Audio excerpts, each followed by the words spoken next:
우리 옆에 계신 분과 함께 이렇게 인사하겠습니다.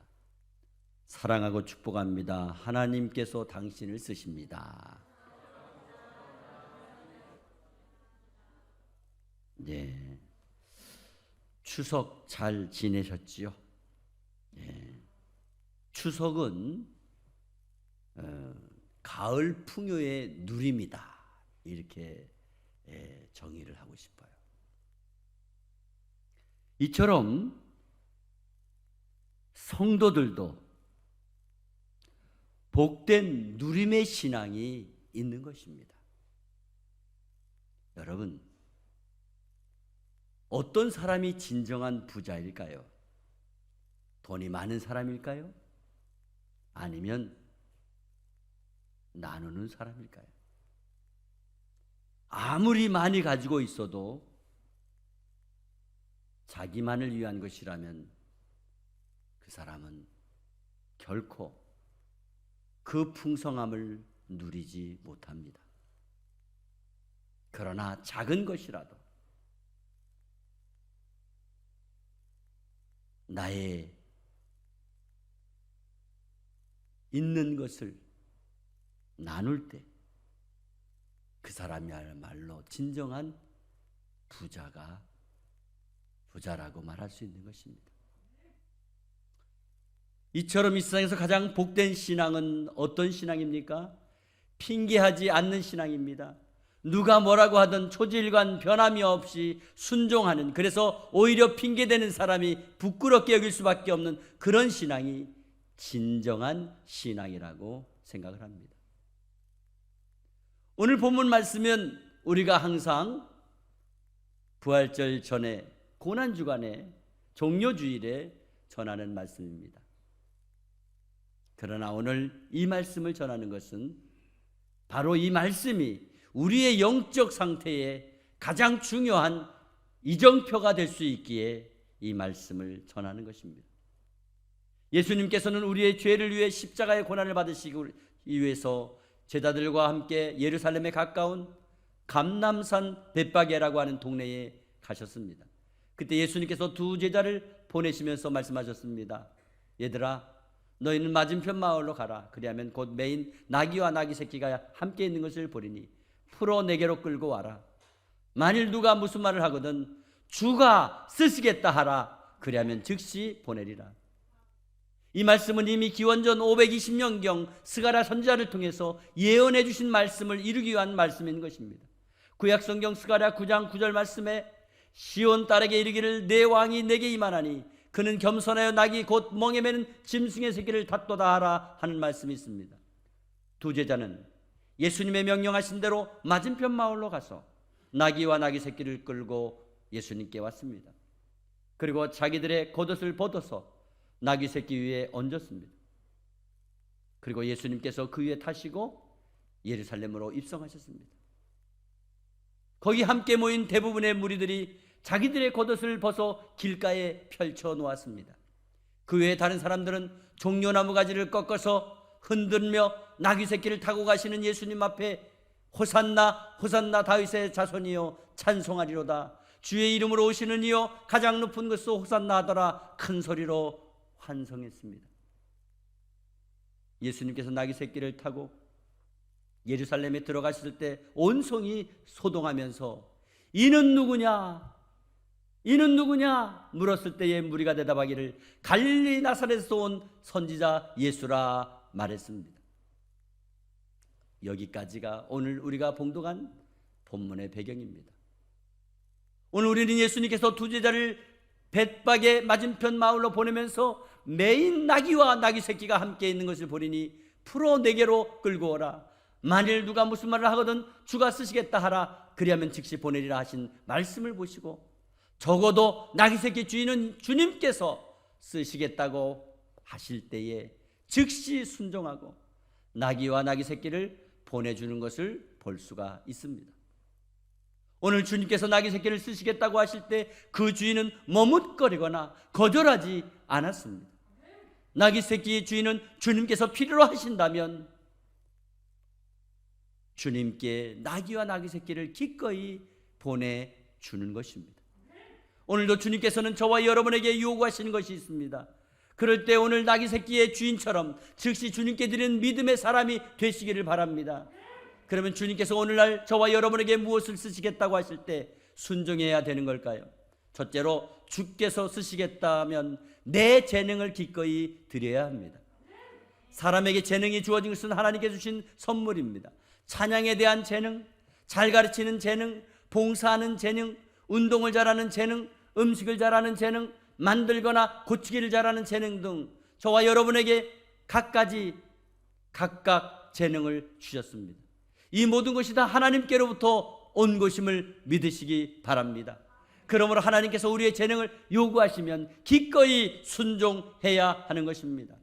오늘 나귀 새끼 주인은 주님께서 쓰신다고 했을 때에 자기가 가지고 있던 나귀 새끼를 주님께 드린 것입니다. 이처럼 우리가 잘하는 모든 재능도 주님께서 원하시면 언제든 주님께 드려야 될 줄 믿습니다. 무엇보다 우리가 가진 재능이 하나님께 온 것임을 분명히 믿어야 합니다. 그리고 주님께서 요구하실 때 거부하거나 피하지 않고 주님을 위해 사용함으로 쓰임받는 저와 여러분이 되시기를 바랍니다. 음악의 어머니로 불리는 세계적인 음악가 핸델은 할렐루야라고 하는 곡을 작곡해서 하나님께 영광을 돌렸습니다. 세계적인 미술가 미켈란젤로는 미술가로서 최후의 심판이라고 하는 작품을 만들어 하나님께 영광을 돌렸습니다. 러시아의 문호 돌스토이는 전쟁과 평화, 부활, 참회 등 기독교적인 책을 써서 당시 사회 전반의 구조적인 모습을 지적하고 인간의 도덕적인 희생을 묘사하면서 하나님을 모든 사람에게 복음이 증거되는 일에 그는 재능을 사용했습니다.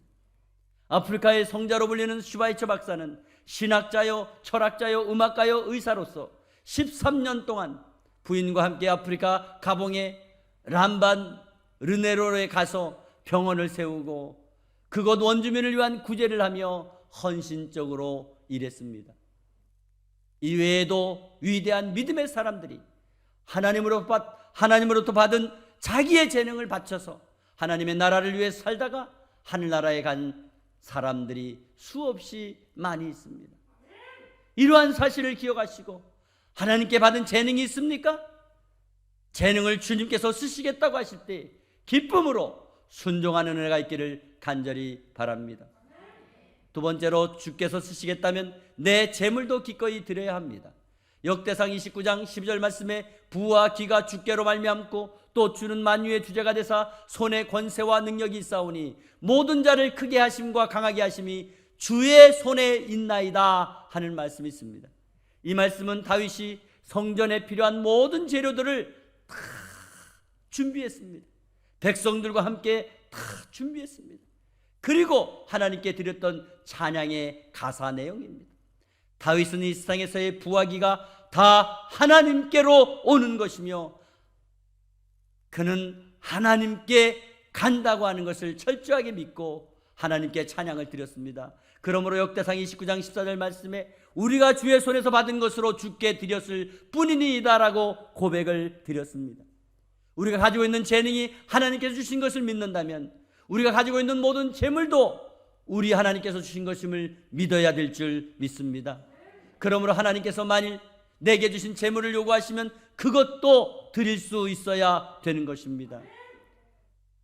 R.T. 켄탈이라고 하는 분이 쓴 왜 모든 그리스도인은 11조를 드려야 하는가라는 책에 보면 11조를 배우는 가장 최상의 장소는 바로 가정이라고 하는 것을 알 수가 있습니다. 저와 여러분의 아들, 딸에게 11조를 가르친다면 우리는 그들에게 큰 은혜를 입게 하는 것입니다. 큰 복을 얻게 하는 것입니다. 켄탈이 자기 힘으로 돈을 벌기 시작한 때는 10살 때입니다. 그는 집집마다 돌아다니면서 그릿이라고 하는 신문을 판매했습니다.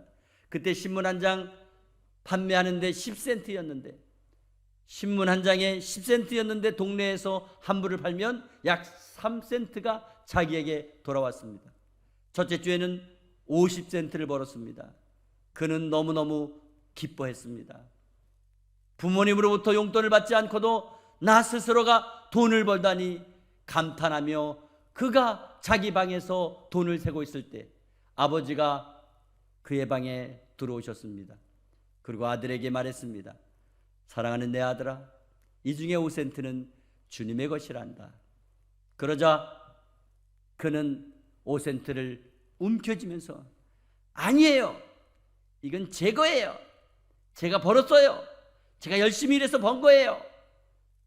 그러자 켄탈의 아버지는 절대 양보하지 않고 단호하게 이렇게 말했습니다. 사랑하는 내 아들아, 아무리 그렇게 말해도 그것은 주님의 것이란다. 결국 아버지의 끈질긴 설득과 권고로 켄탈의 11조 생활이 시작되었으며 그가 성공적인 인생을 살아가게 되었던 것입니다.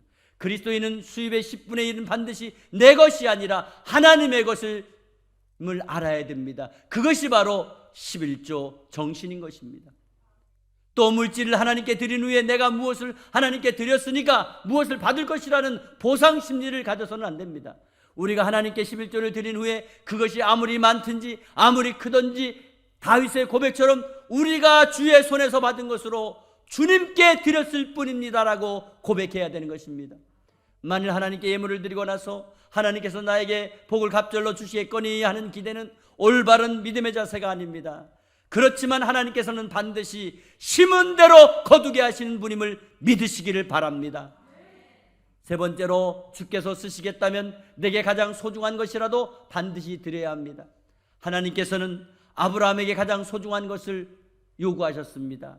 그것은 하나밖에 없는 아들 이삭이었습니다. 그때 아브라함은 그것을 거부하거나 회피하지 않았습니다. 아브라함은 하나님께 자기의 아들, 하나밖에 없는 아들, 100세에 얻은 아들, 그 아들을 정말로 하나님 앞에 드리기 위해 모리아 산으로 갔습니다. 그리고 번제로 잡아 드리려고 아들을 줄로 묶고 칼을 들어 죽이려고 했습니다. 그때 하나님은 아브라함의 믿음만 보시고 제사 드릴 다른 수양을 준비하셨습니다. 한나는 자녀를 낳지 못하는 여인이었습니다.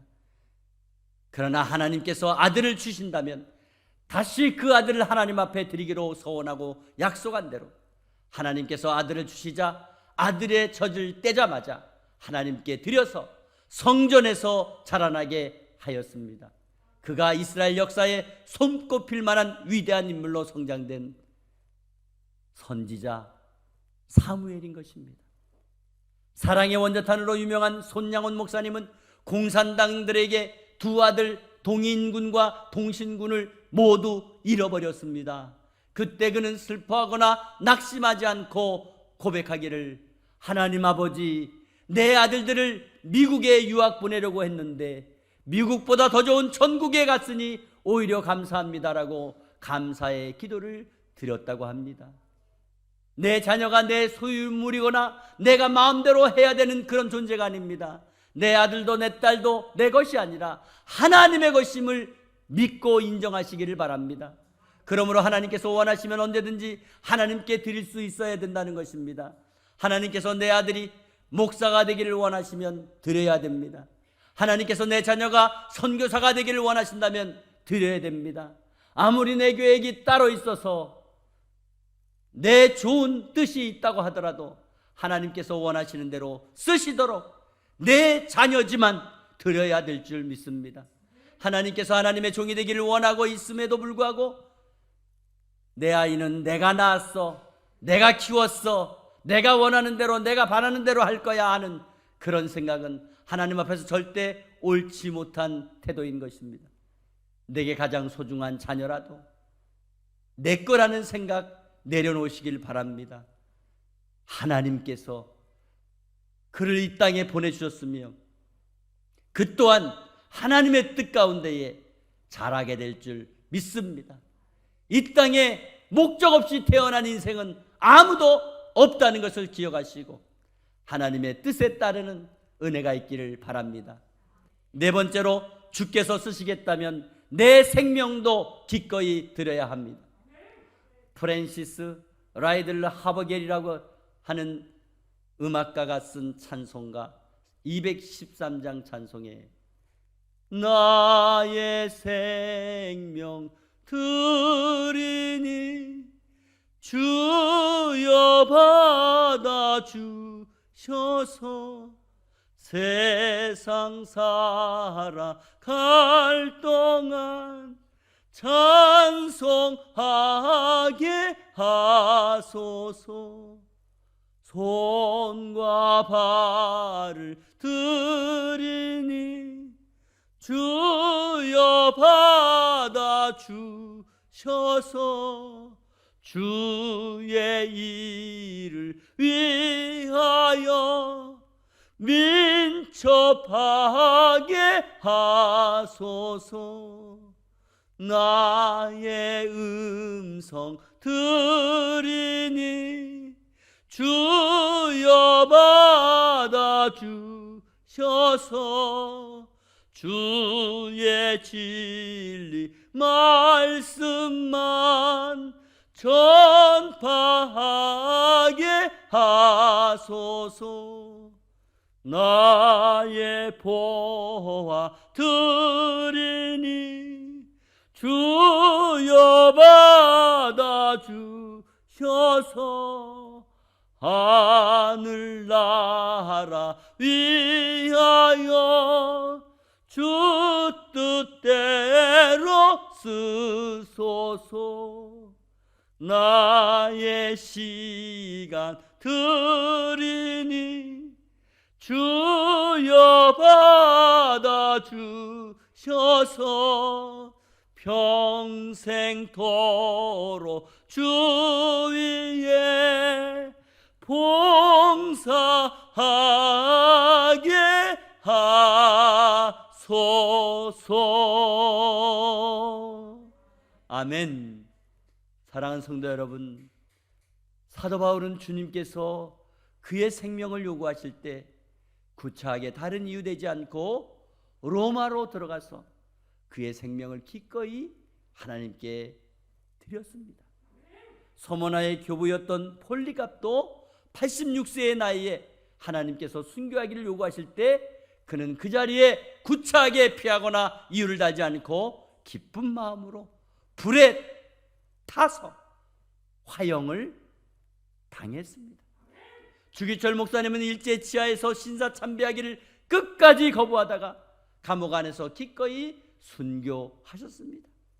내 재능, 내 재물, 내 자녀뿐 아니라 내 생명까지도 하나님의 것임을 확신한다면 하나님께서 쓰시겠다고 하실 때 언제든지 기꺼이 드릴 수 있기를 바랍니다. 불우하게 자란 한 소녀가 있었습니다.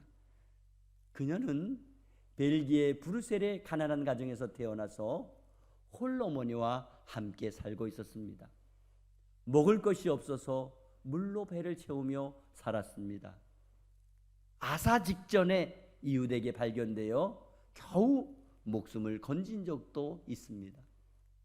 먹을 것이 없는 모녀에게 설상가상으로 전쟁이라고 하는 극한 상황이 닥쳤으며 모녀는 죽음을 느끼며 살아야 했습니다.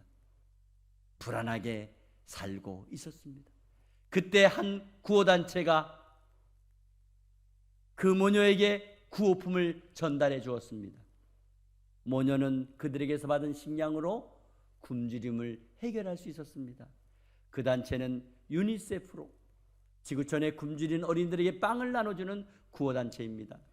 소녀는 구호빵을 먹으며 위기를 극복했고 네덜란드와 영국으로 전전하다 미국으로 이민을 가서 장성한 후에 세계적인 영화 배우가 되었습니다. 그 소녀가 1953년 로마의 휴일이라고 하는 영화로 아카데미 여우주연상을 받은 오드리 헵번입니다. 티파니에서의 아침을, 마이 페어 레이디 등에 출연해서 현대의 요정이라는 별명까지 붙여졌습니다. 그녀는 절망의 늪에서 나를 구해준 분들을 위해 이제는 내가 봉사할 차례입니다라고 말하면서 전 세계의 구호를 돕는 일에 열심을 다했습니다. 그리고 그는 죽기 1년 전에 아들에게 이러한 편지를 남겼습니다. 아름다운 입술을 갖고 싶으면 친절한 말을 하라. 사랑스러운 눈을 갖고 싶으면 사람들에게서 좋은 점을 보아라. 날씬한 몸매를 갖고 싶으면 너의 음식을 배고픈 사람과 나누라. 아름다운 머리카락을 갖고 싶으면 하루에 한 번 어린이가 손가락으로 너의 머리를 쓰다듬게 하라. 아름다운 자세를 갖고 싶으면 너 자신이 혼자 결코 걷고 있지 않음을 명심해서 걸어라. 사람들은 상처로부터 복구되어져야 하며 낡은 것으로부터 새로워져야 하고 병으로부터 회복되어야 하고 무지함으로부터 교화되어야 하며 고통으로부터 구원받아야 한다. 결코 누구도 버려서는 안 된다. 기억하라. 만약 내가 도움을 주는 손이 필요하다면 너의 팔 끝에 있는 손을 이용하면 된다. 내가 더 나이가 들면 손이 두 개라는 것을 발견하게 될 것이다. 한 손은 너 자신을 돕는 손이고 다른 한 손은 다른 사람을 돕는 손이란다. 사랑하는 성도 여러분요, 오늘 주께서 쓰시겠다면 하는 말씀은 오늘날 주님께서 저와 여러분에게 주시는 메시지입니다. 주님으로부터 내 재능이 왔습니다. 주님으로부터 내 재물이 왔습니다. 주님으로부터 내 자녀가 왔습니다. 주님으로부터 내 생명이 왔습니다. 내가 가진 것 중에 주님께 오지 아니하는 것 하나도 없습니다. 그러므로 이 시간 우리는 이사야 45장 7절의 말씀을 묵상하기를 바랍니다. 나는 빛도 짓고 어둠도 창조하며 나는 평안도 짓고 환난도 창조하나니 나는 여호와라. 이 모든 일들을 행하는 자니라. 아멘. 하나님께서는 우리에게 빛도 어둠도 주셨습니다. 하나님께서는 우리에게 평안도 환난도 주셨습니다. 하나님께서는 나의 생명도 나의 죽음도 주관하십니다. 하나님께서 온 우주의 모든 것들을 다 주관하시는 주인이십니다. 이런 하나님께서 나에게 주신 것 중에 재능을 요구하셨습니까? 그 재능을 드리고, 재물을 요구하십니까? 그 재물을 드리고, 내 자녀를 원하십니까? 내 자녀를 드리고, 내 생명을 요구하십니까? 하나님을 위해 드릴 수 있는, 그래서 영원함을 바라보고 살아갈 수 있는 저와 여러분이 되시기를 바랍니다. 주께서 쓰시겠다고 하시면 언제든지 주님 여기 있습니다. 드릴 수 있는, 그래서 이 세상의 잠시 잠깐의 삶이 아니라 영원히 복된 저와 여러분의 삶이 되시기를 주 예수 그리스도의 이름으로 축원합니다. 축원합니다. 우리 함께 찬양을 드립니다. 내가 주인 삼은 모든 것 내려놓고 내 주 대신 주 앞에 나가 내가 사랑했던 모든 것 내려놓고 주님만 사랑해. 내가 주인 삼은 모든 것 내려놓고 내 주 대신 주 앞에 나가 내가 사랑했던 모든 것 내려놓고 주님만 사랑해. 우리 함께 고백드리겠습니다.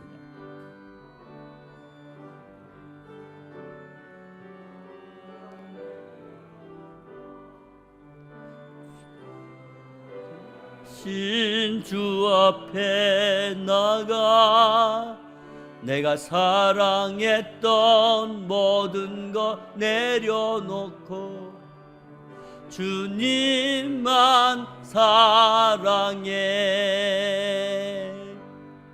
내가 주인 삼은 모든 것 내려놓고 내 주 대신 주 앞에 나가 내가 사랑했던 모든 것 내려놓고 주님만 사랑해. 주 사랑 거친 풍랑에도 깊은 바다처럼 나를 잠잠케 해. 주 사랑 내 영혼의 반석 그 사랑 위에 서리. 내가 주인 삼은 모든 것 내려놓고 내 주 대신 주 앞에 나가 내가 사랑했던 모든 것 내려놓고 주님만 사랑해. 내가 주인 삼은 모든 것 내려놓고 내 주 대신 주 앞에 나가 내가 사랑했던 모든 것 내려놓고 주님만 사랑해. 주 사랑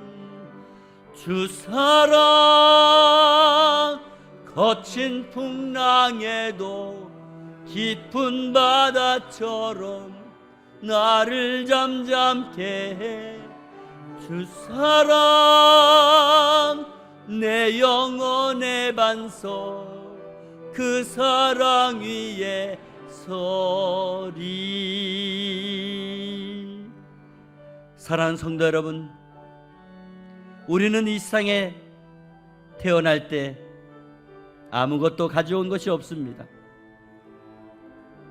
그러나 우리가 입은 옷, 우리가 가지고 있는 것 한번 헤아려 보셨습니까? 얼마나 많은 은혜를 받았는지. 나에게 재능이 있습니다. 나에게 재물이 있습니다. 나에게 귀한 자녀가 있습니다. 나에게 생명이 있습니다. 이 시간 함께 기도하길 바랍니다. 하나님, 내가 주인 삼은 것이 무엇입니까? 재물입니까? 자녀입니까? 재능입니까? 생명입니까? 주님, 내려놓게 하여 주시옵소서. 언제든지 주님 원하시면 주님 쓰세요. 주님 앞에 내놓을 때에 주님은 그것으로 더 크게 하실 것입니다. 보리떡 5개와 물고기 2마리, 어린아이가 하나 먹으면 끝나는 건데 그거를 주님 앞에 가지고 왔을 때 5,000명이 넘는 사람이 먹을 수가 있었던 것입니다. 하나님의 능력은 무한한 것입니다. 그러므로 주께서 쓰시겠다 하실 때에 무엇인지 주여 내놓을 수 있게 도와주시고 더 크게, 더 많이, 더 풍성하게 하나님의 축복 가운데 서게 해달라고 우리 시간 다같이 주님 한번 부르고 기도하겠습니다. 주여, 살아계신 아버지, 네 감사합니다. 하나님 아버지, 내가 이 땅에 태어날 때 나는 빈손으로 왔습니다. 아무것도 가지고 온 것이 없습니다. 그러나 하나님, 나에게 재능을 주셨습니다. 나에게 재물을 주셨습니다. 나에게 자녀들을 주셨습니다. 나에게 생명을 주셨습니다. 아버지, 나에게 주신 것이 얼마나 많습니까? 주님 깨닫게 도와주시고 아버지, 주님이 원하시는 언제든지 주님 앞에 내놓을 때에 아버지 오병이어의 기적이 일어나고 아버지 놀라운 능력이 나타날 줄 믿습니다. 하나님의 능력과 권능이 나타날 줄 믿습니다. 주여, 주여 도와주시고 믿는 자들의 믿음이 더 커지게, 더 커지게, 더 많아지게, 더 풍성해지게 도와주시옵소서. 오 주님 믿습니다. 주님 감사합니다. 거룩하신 하나님 아버지, 감사드립니다. 이 땅에 태어날 때 아무것도 가지고 온 것 없습니다. 빈손이었습니다. 그런데 재능을 주셨습니다. 재물을 주셨습니다. 우리 가족을 주셨습니다. 생명을 주셨습니다. 이외에도 우리는 너무나 많은 것을 누리고 있습니다. 그러나 때로는 주님께서 쓰시겠다고 하십니다. 주여, 주님의 주인 되심을 인정하는 우리의 믿음이 되게 하여 주시옵소서. 주님의 마음에 들면 얼마든지 풍성해지고 얼마든지 커지고 얼마든지 높아지고 얼마든지 영원하다는 것을 깨닫게 하옵소서. 아버지, 우리가 언제든지 주께서 쓰시겠다고 하실 때 주님 여기 있습니다 하고 쓰임받는 그러한 성도들 되게 하옵소서. 아버지, 일터가, 재능이, 아버지 사업이, 자녀들이 아버지께 드려질 때에 더 크게, 더 멋있게 쓰여질 줄 믿습니다. 하나님의 영광 나타내게 될 줄 믿습니다. 주께서 기꺼이 받으시고 능력을 나타내 주시옵소서. 주님 사랑합니다. 거룩하신 예수 그리스도의 이름으로 기도하옵나이다. 아멘, 아멘.